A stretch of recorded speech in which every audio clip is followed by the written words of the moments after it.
friends, and welcome back to my kitchen, where today we're leaning into the season being November, the Thursdays of months somehow, and we're making a pumpkin pie. And what authority do I have on this? Well, I'm from the pumpkin capital of the world. If you didn't know, that's exactly where this Libby's was canned. And this might be a flex, but I happen to be the 1999 pumpkin princess. Yes, does that make me seem old?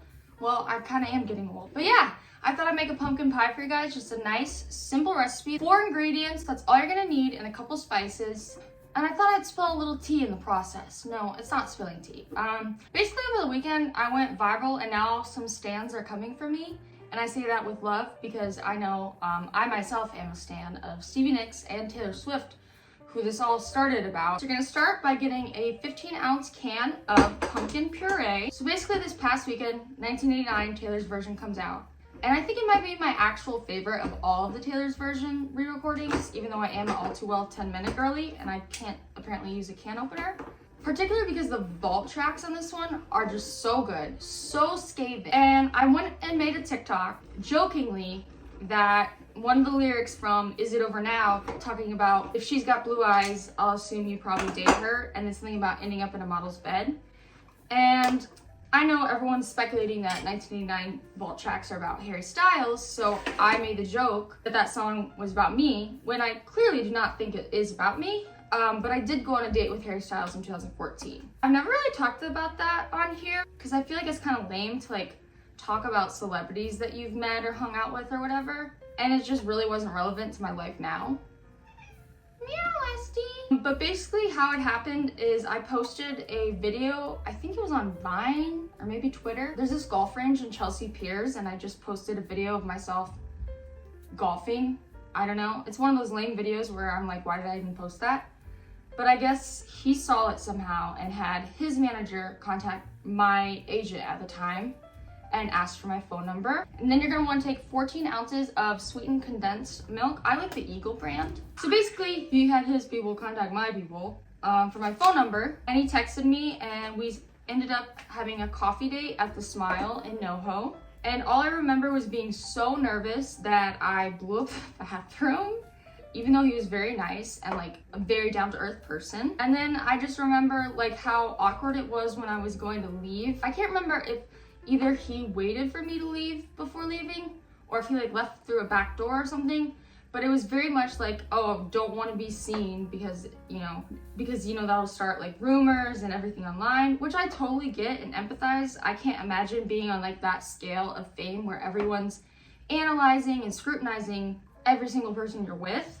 But it did make me feel weird. Like, I don't know, I think that's why I could probably never be with someone who's like famous, because it's just a lot. Oh, got a cat on the table. That's definitely a health code violation. And then from there, you're gonna add in your 2 eggs, and I like to crack them outside the bowl so you don't get shell in it. But anyways, the date was fine. He was super nice. Just really wasn't any spark, I would say, on my end. And then from there, he would text me like occasionally. He knew I like Stevie Nicks, so we would talk about that a lot. For like the next 2 years, I want to say or so, like just occasionally would text. I do remember him being a double texter, which I thought was very endearing.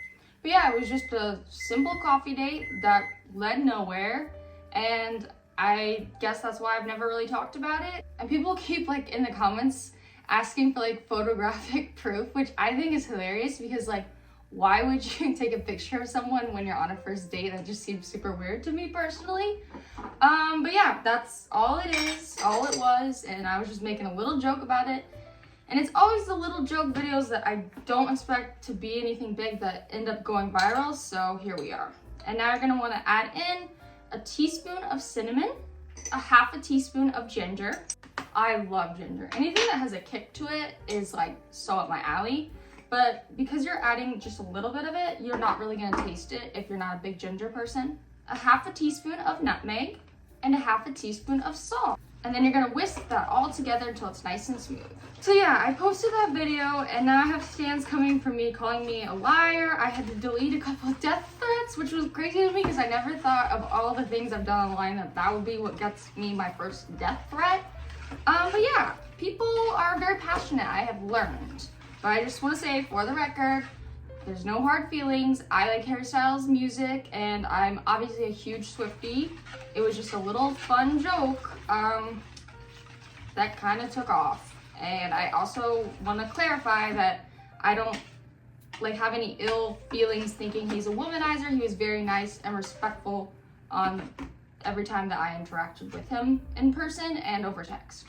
And then you're gonna take a 9-inch pie crust. You can get these frozen in the grocery store. I'm not about to sit here and pretend like I'm making my own dough. You're just gonna pour that bad boy right on in.